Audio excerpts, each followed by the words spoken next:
এ পর্যায়ে আমরা জানবো জাকাত ফরজ হওয়ার কিছু শর্ত আছে। আপনি সামান্য কিছু সম্পদের মালিক হলেই যে জাকাত ফরজ, ব্যাপারটি এমন নয়। এটার কিছু প্রক্রিয়া আছে। এই প্রক্রিয়াগুলোর মধ্য দিয়ে যদি আপনি যান তবে আপনার জাকাত ফরজ হবে। জাকাত ফরজ হওয়ার মোট 5টি শর্ত আছে। এ পর্যায়ে আমরা জাকাত ফরজ হওয়ার সে 5টি শর্ত নিয়ে আলোচনা করবো ইনশাআল্লাহ। জাকাত ফরজ হওয়ার প্রথম শর্ত হচ্ছে নিসাব, অর্থাৎ একটা সুনির্ধারিত পরিমাণ আছে যে এই অ্যামাউন্ট, একটা শারিয়া কর্তৃক নির্ধারিত স্ট্যান্ডার্ড আছে, এই স্ট্যান্ডার্ড পরিমাণ সম্পদের মালিক হলে তবে আপনার উপর জাকাত ফরজ।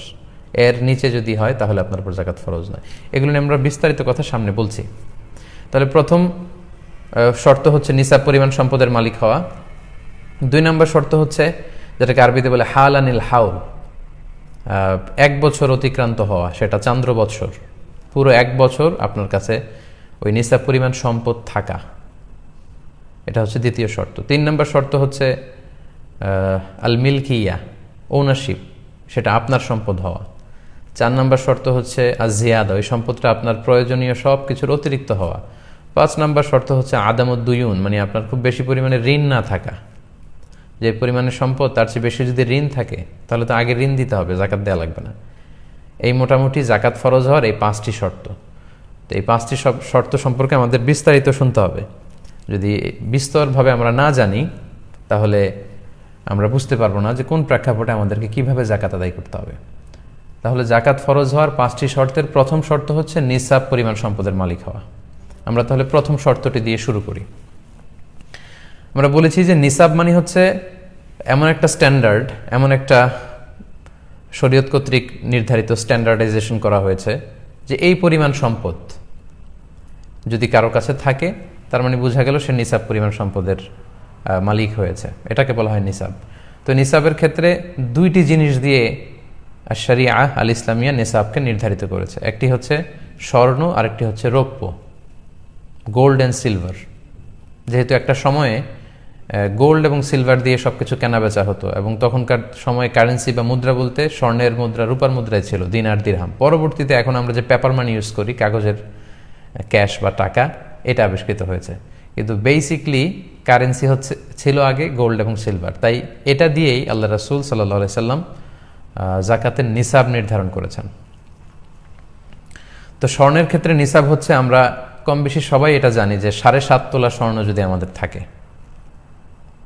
তাহলে তিনি নিসাব পরিমাণ সম্পদের মালিক হলেন। আর রূপা দিয়ে যে স্ট্যান্ডার্ড ফিট করা হয়েছে সেটা হচ্ছে 52.5 তোলা রূপা। তোলা আর ভরি এটা একই জিনিস। তাহলে 7.5 তোলা বা 7.5 ভরি স্বর্ণ আর 52.5 তোলা বা 52.5 ভরি রূপা। ইন্টারন্যাশনালি এটাকে গ্রাম দিয়ে যদি আমরা কনভার্ট করি তাহলে স্বর্ণের ক্ষেত্রে 85 গ্রাম স্বর্ণ আর রৌপ্যের ক্ষেত্রে 595 গ্রাম রূপা। এই যে 2টা স্ট্যান্ডার্ড, গোল্ডের স্ট্যান্ডার্ড 7.5 ভরি বা 85 গ্রাম স্বর্ণ, আর রূপার জন্য স্ট্যান্ডার্ড হচ্ছে 52.5 ভরি বা 52.5 তোলা, যেটাকে গ্রাম দিয়ে বললে 595 গ্রাম। এই যে 2টা স্ট্যান্ডার্ড, এটা যদি কেউ মিট করে তাহলে তার নিসাব পরিমাণ সম্পদ আছে বলে এটাকে কনসিডার করা হবে। কিংবা এর সমপরিমাণ টাকা, 7.5 তোলা স্বর্ণ কিংবা 52.5 তোলা রূপা কিংবা এর সমপরিমাণ ক্যাশ টাকাও যদি আপনার কাছে থাকে তাহলে আপনি এই যে থ্রেশহোল্ড যেটাকে বলে স্ট্যান্ডার্ড অ্যামাউন্ট, এটা আপনি মিট করেছেন বা টাচ করেছেন এবং আপনি নিসাব পরিমাণ সম্পদের মালিক হয়েছেন বলে কনসিডার করা হবে। এখন এখানে সমস্যা যেটা, সেটা হচ্ছে আমরা সবাই জানি যে সিলভারের দাম কম কিন্তু গোল্ডের দাম অনেক বেশি। তা এখন গোল্ড দিয়ে যদি আমরা নিসাব ধরি তাহলে অনেক বেশি টাকা থাকা লাগে, তাহলে জাকাত ফরজ হয়। আর রূপার নিসাব যদি ধরি তাহলে খুব অল্প টাকা থাকলেই জাকাত ফরজ হয়ে যায়। এখন আমরা কি করব? কারণ আমরা যদি গোল্ড দিয়ে নিসাব ধরি তাহলে দেখা যাচ্ছে যে 7.5 তোলা স্বর্ণের দাম প্রায় বাংলাদেশি টাকা হিসেব করলে, যদিও স্বর্ণের মধ্যে অনেক ক্যাটাগরিজ আছে, আমরা যদি 22 ক্যারেটের স্বর্ণের কথা বলি অনেক দাম, 18 ক্যারেট হিসেব করলে আরও কম। তো দেখা যাচ্ছে যে 18 ক্যারেটের এটাও যদি ধরি তাহলে 3.5 লক্ষ টাকা ক্রস করবে। আজকে একটা হিসাবে দেখলাম যে আমি প্রায় 3,70,000 টাকা। তাহলে মোর দেন 3.5 লক্ষ টাকা যদি কারো কাছে থাকে তাহলে তার নিসাব পরিমাণ সম্পদ আছে বলে কনসিডার করা হবে যদি গোল্ডেরটা ধরি। কিন্তু তার বিপরীতে রূপার নিসাব যদি আমরা কনসিডার করি সেক্ষেত্রে 52.5 তোলা রূপার দাম বা 595 গ্রাম রূপার দাম আসতেছে সর্বোচ্চ 50-52 হাজার টাকা। এক ভরি বা 1 তোলা রূপার দাম যদি 1,000 টাকা করে আমরা ধরি, এরকমই শুনলাম দামটা, তাহলে ম্যাক্সিমাম এটা 50,000-52,000 টাকা আসতেছে। তো কোথায় 50,000 আর কোথায় 3.5 লক্ষ, 7 গুণ বেশি ডিফারেন্স। তো এক্ষেত্রে আমরা কি করব? এক্ষেত্রে দুইটা মতামতই আছে। গোল্ডের মেজারমেন্টও ধরা যেতে পারে, যেহেতু এটা শরিয়াতে নির্ধারিত, প্রেসক্রাইব করা হয়েছে। আবার রূপার, সিলভারের এটাও ধরা যেতে পারে। এখন আমরা কোনটা ধরবো? আমরা এই ব্যাপারে ছোট্ট একটা অ্যানালাইসিস শুনলে আমরা বুঝতে পারবো যে আসলে কোনটা ধরা উচিত। এক্ষেত্রে দুইটা মত। কেউ কেউ বলেন গোল্ড ইজ স্ট্যান্ডার্ড, গোল্ডটাই ধরতে হবে। কেন ধরতে হবে? তার কারণ হচ্ছে আল্লাহ রাসূল সাল্লাল্লাহু আলাইহি ওয়াসাল্লামের সময় যখন গোল্ড আর সিলভার দিয়ে, সোনার রূপা দিয়ে যাকাতের নিসাব নির্ধারণ করা হয়েছিল, তখন দুইটার মূল্যমান সমান ছিল।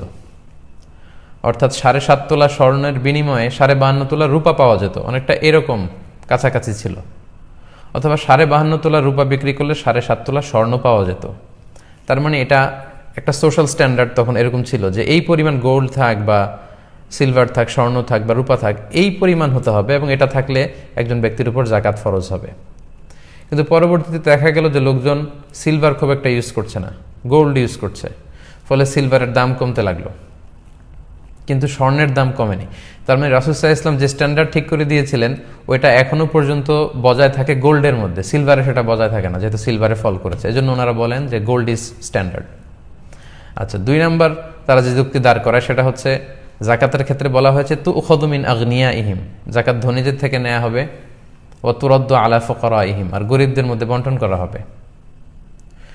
তো রূপার নেসাব যদি ধরা হয় তাহলে এমন অনেক লোককে যাকাত দিতে হবে যারা আসলে ধনী না, তাদেরকে আমরা ধনী বলি না। অর্থাৎ 50,000 টাকা আসলে এখন অনেকের কাছেই থাকে। একজন ঝালমুড়িওয়ালা, তারও এখানে সেখানে হিসাব করলে 50,000 টাকা তার কাছে আছে। রিক্সা চালায়, তার কাছেও হয়তো থাকতে পারে। অনেক ছেলেরা টিউশনি করে ঢাকায় বিভিন্ন জায়গায় মেসে থেকে যারা চলে, তাদের অ্যাকাউন্টে এবং তাদের কাছে 50,000 থাকে, এবং কারো কাছে 50,000 টাকা পরিমাণ যদি থাকে, তাহলে সাধারণত আমাদের সোসাইটিতে তাদেরকে আমরা ধনী বলি না। এজন্য ওনারা বলেন যে এটা আসলে লজিক্যাল না, বরং গোল্ডের মেজারমেন্টটা এটা লজিক্যাল। তাদের 3 নম্বর কথা হচ্ছে যে গোল্ডের দাম কিন্তু স্টেবল, বাড়ে কমে খুব সামান্য, রূপার মতো এত ফল করে না। তো ওইটা স্টেবল ঠিকই আছে। রূপা কমতে শুরু করেছে, তাদের কথা হচ্ছে রূপা কমতে কমতে যদি আরও কমে যায়, দাম যদি অনেক কমে যায়, তখন এই যে থ্রেশহোল্ড বা এই যে স্ট্যান্ডার্ডটা দাঁড় হবে রূপার ক্ষেত্রে, সেটা অনেকটা হাস্যকর হবে যে এই পরিমাণ টাকা থাকলে যাকাত দিতে হবে, কিন্তু হাদিসে বলা হচ্ছে ধনীদের দিতে হবে। তো এই পরিমাণ টাকা কারো কাছে থাকলে তাদেরকে তো আমরা ধনী বলি না, এটা হচ্ছে ওনাদের যুক্তি। আর রূপাকে নেসাব ধরতে হবে যারা বলে, তাদের যুক্তি হচ্ছে যাকাতটা গরিবের হক। সো এমন নিসাব আমাদের ধরা উচিত যে এটা ধরলে গরিবরা বেশি উপকৃত হবে। আপনি যদি রূপার নিসাব ধরেন, অর্থাৎ 50-52 হাজার টাকা যদি আপনি নিসাবের অর্থ ধরেন, তাহলে অনেক লোককেই যাকাত দিতে হয়, ফলে একটা বিশাল সংখ্যক গরিব লোকেরা এ থেকে উপকৃত হবে, বেশি সংখ্যক লোক যাকাত দান করবে, ফলে উপকৃত হবে। তো রূপার নিসাবটা ধরলে যেটা লাভ হয়, দুই দিক থেকেই লাভ। যিনি যাকাত দিচ্ছেন তারও লাভ, যিনি নিচ্ছেন তারও লাভ। যিনি দিচ্ছেন তার লাভ হচ্ছে তিনি সওয়াব পেয়ে ধন্য হচ্ছেন, কারণ হাদিসে আছে যে এটা পাহাড় সম হয়ে ফিরে আসে, হাত্তা তাকুনা মিসলাল জাবাল। আপনি যে যাকাত দান করবেন এটা বিফলে যাচ্ছে না, এটা পাহাড় সমান বড় করে আল্লাহ তাআলা আপনাকে ফিরিয়ে দিবেন। আবার এই বিশ্বাসটা আমাদের থাকতে হবে। আর যিনি নিচ্ছেন, গ্রহীতা, তিনি উপকৃত হচ্ছেন আর্থিকভাবে। তাহলে রূপার নেসাব যদি এটাকে যদি আমরা স্ট্যান্ডার্ড ধরি, তাহলে দুই দিক থেকে সুবিধা, দাতা এবং গ্রহীতা উভয়ই লাভবান। দাতা লাভবান হচ্ছে আখিরাতে, এবং যেই লাভটা আমাদের খুব বেশি দরকার। আর গ্রহীতা লাভবান হচ্ছে দুনিয়াতে, দারিদ্রতা বিমোচনের ক্ষেত্রে এটা বিশাল একটা ভূমিকা পালন করবে। So with all this aspects and discussion, দুই দিকের সব যুক্তি তথ্যপাত্য আমরা পেশ করার পরে আমরা এই সিদ্ধান্তে আসতে পারি যে আমরা রূপার যে নেসাবটা, এইটা সাজেস্ট করা উচিত। এটা সাজেস্ট করলে সবারই লাভ, যিনি দিচ্ছেন তারও লাভ, সওয়াব পেতে ধন্য হচ্ছেন, আর যিনি নিচ্ছেন, যেহেতু এটা গরিবদের হক, গরিবরাও অনেক উপকৃত হচ্ছে। কিন্তু স্বর্ণের নিসাবটা ধরলে কিন্তু অনেকের জন্য যাকাত ফরজ হচ্ছে না। বাট এখানে একটা জিনিস খেয়াল রাখতে হবে, যেহেতু আল্লাহ রাসূল সাল্লাল্লাহু আলাইহি ওয়াসাল্লাম স্বর্ণেরও নিসাব উল্লেখ করেছেন, কেউ যদি স্বর্ণের নিসাবটা ধরে এবং তার কাছে যদি মনে হয় যে না এটা বেশি লজিক্যাল, রূপারটা আমি ধরবো না, তাহলে এটাও ঠিক আছে। স্বর্ণের নিসাব অনুযায়ী যদি কেউ জাকাত আদায় করে তার জাকাতও আদায় হয়ে যাবে, তার জাকাত যে আদায় হয়নি এমনটা বলা যাবে না। কিন্তু আমরা যেহেতু জাকাতটা গরিবের হক, আনফা আলিল ফোকারা, সেহেতু আমরা রূপারটাকে সাজেস্ট করি, তাহলে যিনি দিচ্ছেন যিনি পাচ্ছেন উভয় উপকৃত হবেন। আশা করি নিসাবের প্রথম যে শর্ত জাকাত ফরজ হওয়ার নিসাব, এ ব্যাপারে আপনারা ব্যাপারটা বুঝতে পেরেছেন এবং ক্লিয়ার হয়েছেন আশা করছি। এবার জাকাত ফরজ হওয়ার দ্বিতীয় শর্তের দিকে আমরা যাই। দ্বিতীয় শর্ত আমরা বলেছিলাম যে হাল আনিল হাউল, অর্থাৎ 1 বছর পূর্ণ হওয়া। এই যে আপনি রূপার নিসাবের মালিক হলেন, লেটসে 50,000 টাকাই ধরুন, লেটসে 50,000 বিডি টাকা। এই টাকার মালিক যেদিন আপনি হবেন, আল্লাহ তাআলা এই পরিমাণ টাকা বা গোল্ড বা সিলভার যদি আল্লাহ আপনাকে মালিক বানায়, তখন ওই ডেটটা আপনাকে টুকে রাখতে হবে। কারণ আল্লাহ তাআলা আপনাকে যে নিসাবের যে সীমা, ওই সীমায় পৌঁছিয়েছেন। আপনি আল্লাহ শুকরিয়া করে ওই ডেটটা টুকে রাখবেন। যখন আপনি এই পরিমাণ সম্পদের মালিক হয়েছেন, আপনার ডায়েরিতে টুকে রাখবেন যে এত তারিখে আল্লাহ তাআলা আমাকে নিসাব পরিমাণ সম্পদের মালিক বানিয়েছে। এবং বানানোর পরে আপনি অপেক্ষা করবেন যে 1 বছর পরিমাণ সময়, 1 বছরের এই দীর্ঘ পিরিয়ড অফ টাইমে এই পরিমাণ টাকা আপনার কাছে থাকে কিনা, এটা স্টেবিলিটি কতটুকু, সারিয়া এটা দেখতে চাই। হুট করে কেউ টাকার মালিক হলেই তাকে জাকাত দিতে হয় না, বরং এটা 1 বছর অতিক্রান্ত হয় কিনা এটা দেখতে হবে। এই 1 বছর পরিমাণ আপনার ফিনান্সিয়াল অবস্থা ভালো থাকাটাকেই হাল আনিল হাউল বলা হচ্ছে। 1 বছর পরিমাণে নিসাব পরিমাণ সম্পদ থাকতে হবে, তাহলে আপনার উপর জাকাত ফরজ হবে, তা না হলে নয়। হুট করে জাকাত ফরজ হয় না। তো এখানে বছরের হিসাব যদি আপনি করেন, সেক্ষেত্রে আপনাকে চান্দ্র বছরের হিসাব করতে হবে, সৌর বছর না। এই যে আমরা জানুয়ারি, ফেব্রুয়ারি, মার্চ হিসাব করছি, এটাকে বলা হয় সোলার ইয়ার, সোলার ক্যালেন্ডার অনুযায়ী। কিন্তু আপনি জাকাতের হিসাব যখন করবেন, আপনাকে লুনার ইয়ার ধরে হিসাব করতে হবে, মানে চান্দ্র বৎসর, যেটা হয় 354 দিনে 1 বছর হয়। আর সোলার ইয়ার বা সৌর বছর হয় 365 দিনে, প্রায় 11 দিনের গ্যাপ। তাহলে 2 নম্বর শর্ত হচ্ছে হাল আনিল হাউল, এই সম্পদটা আপনার কাছে 1 বছর পরিমাণ থাকতে হবে। আশা করি এই ব্যাপারটাও বুঝেছেন। 3 নম্বর শর্ত হচ্ছে আল মিলকিয়া। আপনি নিসাব পরিমাণ সম্পদের মালিক হলেন, এটা 1 বছর আপনার কাছে আছে। কথা হচ্ছে এই সম্পদটা আপনার পরিপূর্ণ মালিকানায় আছে কিনা, যেটাকে ওনারশিপ বলে। যে সম্পদটা আপনার আছে, এই সম্পদের উপর আপনার কমপ্লিট ওনারশিপ এস্টাবলিশ হতে হবে। মানে এটা একেবারে আপনার নিজের হস্তগত, আপনার কাছে আছে বা আপনার আওতায় আছে, আপনি চাইলেই সেখান থেকে খরচ করতে পারেন, এরকম হতে হবে টাকাটা। এখানে যদি এমন হয় যে আপনার কাছে আমানতের টাকা আছে, কেউ আপনার কাছে 5 লক্ষ টাকা আমানত রেখেছিল, ওই আরেকজনের আমানতের টাকা থেকে কিন্তু আপনি আবার জাকাত দিয়ে দিতে পারবেন না, কারণ এই টাকাটা আপনার না। যিনি আপনার কাছে আমানত রেখেছিল, এটা তার টাকা। সো অন্যের আমানতের টাকা আপনি জাকাত দিতে পারবেন না। তাহলে 3 নম্বর শর্ত আমরা বুঝতে পারলাম যে ওনারশিপ থাকতে হবে, এটার মালিক আপনার হতে হবে। 4 নম্বর শর্ত হচ্ছে, আরবিতে এটাকে বলে আজিয়াদা, মানে অতিরিক্ত হওয়া। আপনার প্রয়োজনাতিরিক্ত হতে হবে এই সম্পদটা, আপনার কাজে লাগছে না, অলস পড়ে আছে, অতিরিক্ত টাকা, উদ্বৃত্ত টাকা। দেখেন ইসলামী শরিয়া কত সুন্দর ভারসাম্যপূর্ণ বিধান আমাদের জন্য ফিক্স করেছে। ইসলাম বলছে যে তোমার সকল খরচ, আপনার পার্সোনাল এক্সপেন্সেস যা আছে, আপনার ফ্যামিলি এক্সপেন্সেস, আপনার ট্রান্সপোর্টেশনের জন্য যে খরচ লাগে, আপনার অ্যাকোমোডেশন বা লিভিং কস্ট, যেই ফ্ল্যাটে আপনি থাকছেন ওই ফ্ল্যাটের ভাড়া আপনি ঠিকমতো দিতে পারছেন, আপনার বাচ্চাদের স্কুলিং, আপনাদের মেডিকেল এক্সপেন্সেস, যেটা চিকিৎসার জন্য যত খরচ, এসব যাওয়ার পরে, ইভেন আপনার হালাল এন্টারটেনমেন্টের পরে, আপনি প্রতি বছর কোথাও ট্যুর করেন বা বেড়াতে যান, এগুলোর খরচও ঠিকঠাক মতো চলছে। অর্থাৎ আপনার খাওয়া দাওয়া, চলা ফেরা, বাচ্চাদের পড়াশোনা, একটা সম্মানজনক লাইফ লিড করার পরে যদি প্রতি মাসেই আপনার কাছে এরকম 50-52 হাজার টাকা অতিরিক্ত থেকে যায় এবং এটা পুরো বছর ব্যাপী আপনার কাছে থেকে যায়, ঠিক তখন আপনার উপর জাকাত ফরজ হয়, এর আগে না। অর্থাৎ আপনার নিত্য প্রয়োজনীয় সবকিছু খুব স্মুথলি, আপনার life leading system is very smooth, খুব স্মুথলি আপনি সব কিছু করছেন, আপনার কোনো সমস্যা হচ্ছে না, সব চাহিদা আপনি ফুলফিল করতে পারছেন। তারপরেও কিছু টাকা, নিসাব পরিমাণ টাকা যদি আপনার কাছে থেকে যায়, ঠিক তখনই শরিয়া আপনার উপর জাকাতকে ওয়াজিব করে, তার আগে নয়। তাহলে 4 নম্বর শর্ত আমরা জানলাম যে এটা আপনার অতিরিক্ত, কাজে লাগছে না, অলস টাকা, উদ্বৃত্ত টাকা পড়ে আছে, ওইটার উপর জাকাত ফরজ, আপনার প্রয়োজনীয় টাকা থেকে জাকাত দিতে বলা হয়নি। তাহলে 4টা শর্ত আমরা জানলাম। এবার জাকাত ফরজ হওয়ার সর্বশেষ শর্ত হচ্ছে আদামুদ্দুয়ুন, ঋণ না থাকা। আপনার কাছে টাকা আছে ঠিকই, কিন্তু আবার ঋণও আছে বিশাল পরিমাণ। যে পরিমাণে টাকা আছে তার চেয়ে যদি বেশি ঋণ থাকে তাহলে আপনি জাকাত দিবেন না, আগে ঋণ দিবেন। তো এই পরিমাণ ঋণ থাকলে আপনার উপর জাকাত কিন্তু ফরজ হয় না।